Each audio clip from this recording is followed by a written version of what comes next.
Hi, I'm Kim. I'd like to talk a little bit today about words.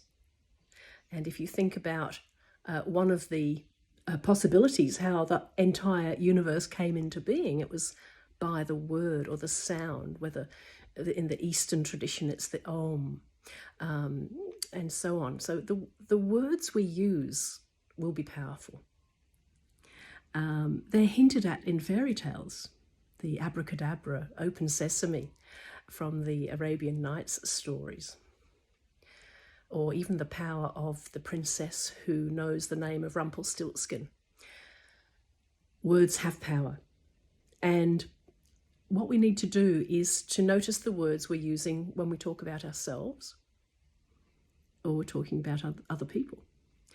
So it can be your thinking, and it can be what you actually say. So if you pick up the phone and chat to a girlfriend or a family member, and you kind of go, oh my God, this person at work, they're a bitch, and they've done this, or a client leaves the building and you're thinking, oh, they're the most difficult person to work with.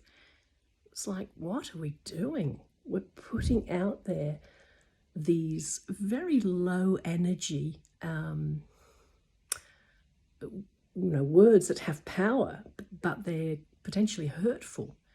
And we need to find a way to notice the words we think, the words we use, in the same way that you might have a little place in the garden you like to sit and have your cup of tea or glass of wine at the end of the day, whatever it is. And what in nature do you love to see? Is it the birds, coming down to look for the last worm before the end of the day? Is it the bees around the clover or the lavender bush? So as you notice and gaze in awe or,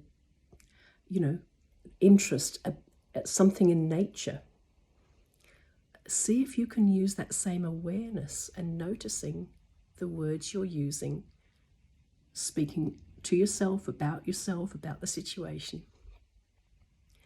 And see if you can find another way of expressing it. So not straight away in the minute, but later on. Think, well, that didn't really sound good. I don't want to do that. So potentially you can use the word, oh, that was a tricky client, or that was a tricky session. And tricky is a great word because it comes from the trickster tradition, where the trickster actually helps the hero, become the hero in the end, or helps the king in the old stories, the joker, the jester, helps the king or queen wake up to something they've been doing that could have been improved. So to say you've got a tricky situation on your hands is actually pointing to a lesson for yourself, not for that boss to change or the client to lift their game and put some effort into personal change. These things are all actually for our own growth.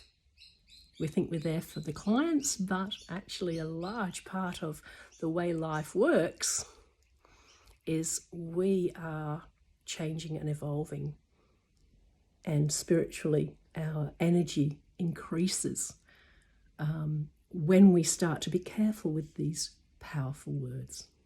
Hope this has been helpful.